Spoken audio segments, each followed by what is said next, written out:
it is pretty interesting that both products off of your boat and the Joel can be purchased and eaten on a nice plate right there. Yeah, literally steps from where we pull in. You're not including shipping, packaging. The product comes off the boat and it's as close as you can get.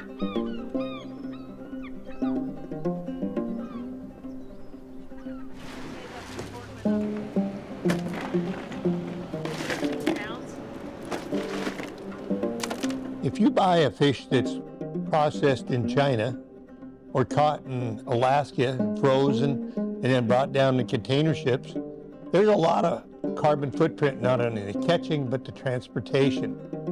And then the packaging is another issue where, for me, I go out in the morning, I'm back in within 4 hours, take the fish off, and then by that evening, it's on your table.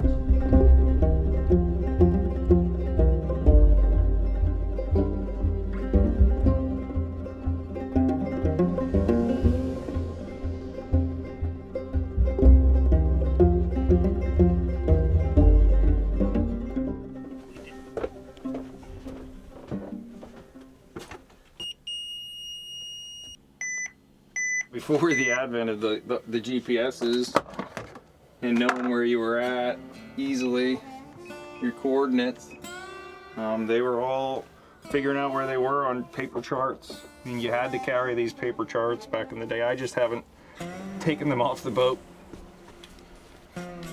So this is literally where we land all our fish, either salmon or tuna. That you would call this a pit, and we'll hand line all our fish right here and land them on the back deck. It's really awesome to know that when we're in port here and we're sitting here, the restaurant a lot of my fish is going to is right there as local ocean. One of the coolest things is always seeing people's face when they see a fresh Chinook salmon. And when we all float them sometimes one by one off the boat, and people like to see that. And it's like, oh yeah, you can eat it right here, or you can buy it direct from somebody like myself now, and we can limit that carbon footprint of shipping it Midwest, overseas, anywhere, and we can actually, you can come directly and buy it. Or out of the case here at a restaurant, the case has your crab, my tuna. I mean, simply walking the fish up the dock. In order to catch fish, the herring that we catch in here now in spring makes our whole bait in the summer. Lingcod live on the bottom, but they're a jump feeder. When I'm using the bait, I usually try to get about 3 feet off the bottom. I promise you that the difference between a fresh piece of lingcod and a fresh piece of tilapia, the lingcod's a better flavored fish. It's the tilapia is raised in a pond. It's fed all kinds of different things. The ocean is a place where lingcod mostly eat live bait. That's one of the challenges to me being in a fishery is to make the bait look as alive so the lingcod will bite it. The best bait is the freshest.